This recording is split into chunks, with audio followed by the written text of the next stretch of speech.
అమ్మా చందనమే పూసిన ఒళ్ళు చూడు,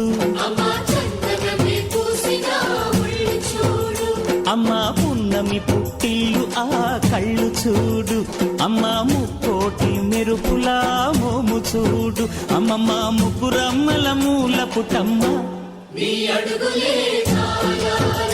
అమ్మా నిప్పుల్ని తొక్కిన నడక చూడు, అమ్మా దిక్కుల్ని దాటిన కీర్తి చూడు, 1000 సూర్యుళ్ళై మెరిసిన శక్తిని చూడు, మనుషుల్లో దేవుడి భక్తుని చూడు.